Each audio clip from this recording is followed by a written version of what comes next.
absolutely not. Do not look into this. Are you crazy? I got the message loud and clear. This Yeshua was not for us.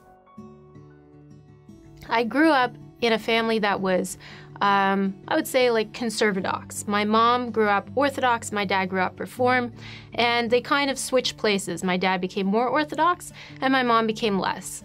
We kept kosher, we did, place for milk, place for meat. It was always there, always present. We're Jewish. And I was very happy to be Jewish, and I never wanted to be anything else. I used to go to shul, and we'd sit there and we would pray along with everybody. And I'd keep up with the English because I didn't always understand the Hebrew.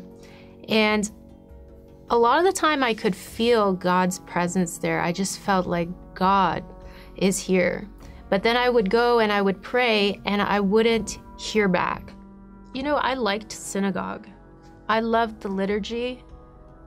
I loved the tradition. I liked even keeping Shabbat, which, isn't always popular. But I liked it.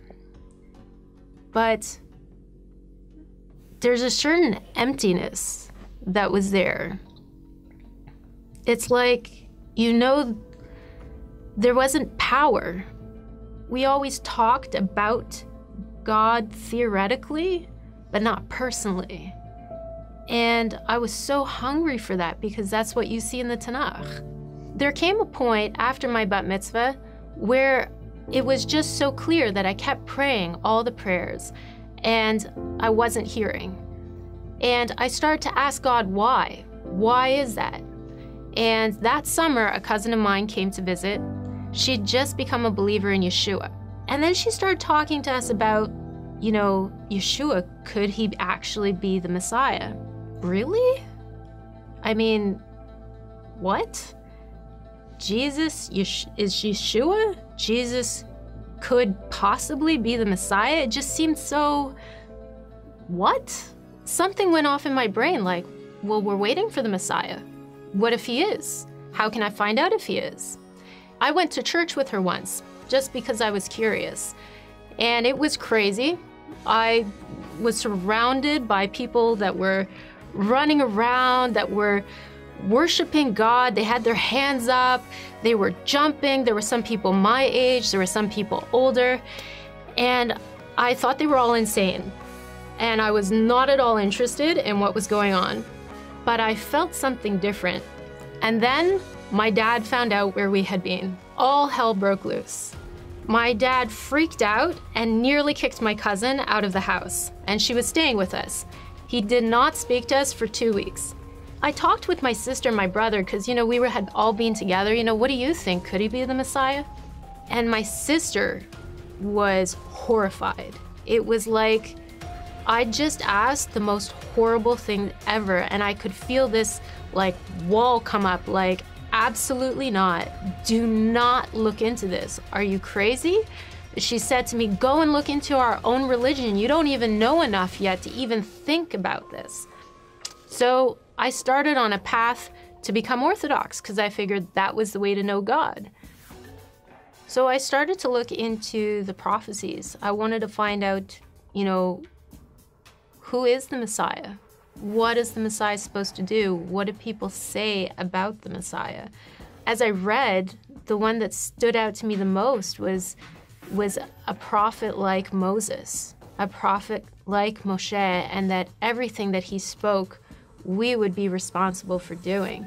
And I just kept thinking, who is a prophet like Moshe, who did miracles like that? Somebody on that level.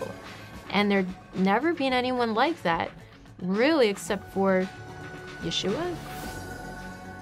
So my sister went away for a year to kind of find herself. And when she got back, I knew that something had changed inside of her. I noticed such a difference in my sister. And when you grow up with somebody, you can really tell when they're faking it or when they're not. And I could see that something so significant happened in her life. She had a deep anchor, and I needed it. She ended up becoming a believer in Yeshua. I wanted that dream. I wanted that vision. I wanted that lightning experience for God to prove that He's real to me. And finally, I heard a clear voice in my heart saying, you've heard enough, you've seen enough, it's time to just believe. I couldn't deny that Yeshua was real, but I was faced with this dilemma of my dad, my friends. What's gonna happen? It was such a big struggle in my heart. You know, do you go with the truth or do you go with what's comfortable? But you know, at the end, I couldn't say no. I knew He was real. I knew He was true. And it was like, okay, I'm doing it. It's happening. My dad was like Mount Vesuvius erupting. He was so hurt. You know, he took it very personally. Like, why are you betraying me? What did I do wrong? Your grandparents would be rolling over in their graves if they could hear this. You know, it would have been better if I was a drug addict than believe in Yeshua. Anything except Yeshua. Whatever the cost was, I figured it's worth it. I love my family more than anything, and I want them to accept me. But sometimes when you say or you choose a side, you have to choose it and you stand on it. I mean, to have a close relationship with God, the truth is worth it. Life with Yeshua would be worth it.